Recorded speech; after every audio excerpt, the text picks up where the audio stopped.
With the mirror feature application, we are going to first make a body to mirror, and then we're going to mirror it. So we're going to make some geometry that will help us practice this mirror feature. And it's really good for symmetrical parts. This is the same from left to right. We only do one side, and then we go ahead and mirror it, and then we have the completed part. So first we have to draw to these, this little L shape to these dimensions, and then we're going to come back and put those holes and fillets in there. So let's go ahead and switch over to Inventor, start 2D Sketch, pick our plane, and then we're going to, let's see, 1/2 inch high, another 1/2 inch, so it's 1 inch high.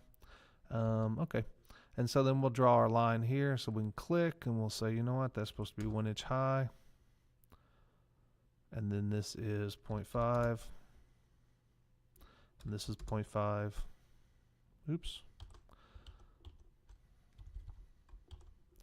Want that to be nice and straight, so let's do that again. So come down here, 0.5, come over, 0.5, and then I did it again.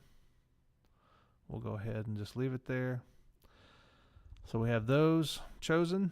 I made a couple of mistakes here. This is supposed to be horizontal, so we can say, you know what, that's horizontal. And I didn't tie this to my endpoint here, so I can say this is coincident from here to here, and then that locks it all into place. So there is my little shape. Oh, that's supposed to be 0.75. Have that wrong. Double click it, 0.75. There we go. Now that looks right. And then we can go ahead and finish the sketch. Okay, we need to extrude it. It doesn't tell us. Extrude depth of 0.75. So let's go ahead and extrude it. 0.75. And then we need to go ahead and go in here and add 0.25 fillets and a 0.375 diameter hole. Okay, so let's go ahead and do the hole first. So let's put that in there. Now with this hole, we're going to assume it's saying center it. So all I have to do is I can do a line from here to here diagonally.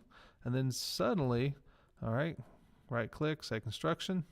Suddenly I can go ahead and find the midpoint of that line. So when I bisect it like this, all right, now I have a point directly on that line on the midpoint. And so there's the center of the circle. There's the point I need for my hole command. And so I can finish the sketch and then say hole.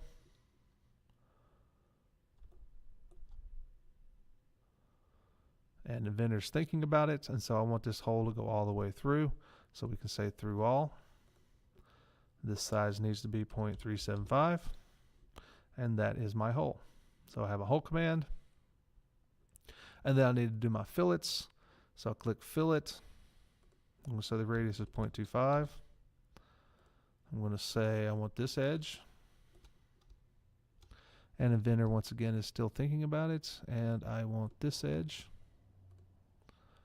And okay, and so now there's the part. And so now we get to the meat of the reason I'm asking you to do this, and that is to practice patterning. All right, a mirror these features. Okay, so we're in 3D model, we are not in a sketch.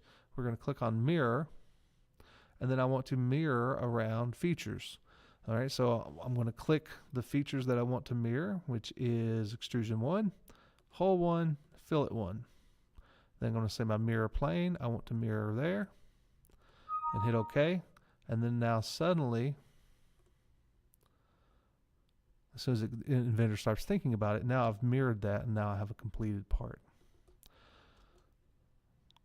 The other thing you can do, and I hope this works, so if I delete that, the other way you can do that, which is not the point of this, the point of this is you select all those features and do that. But also with the mirror command, you have another option that deals with mirror individual features or mirror solids. Okay, so if I click on mirror solids, it wants me to pick a solid, and it automatically selects the only solid that's in the model. And then it says pick a mirror plane, click that, and then okay. Every now and then, by picking individual features, all right, it will not work on you. The object, the mirror will fail. And so picking the solid usually works very, very well if that happens. So that's a little debug tip for you. The other thing is, if you do that, it mirrors the entire solid. Look, wherever it is in the tree, that's what it mirrors.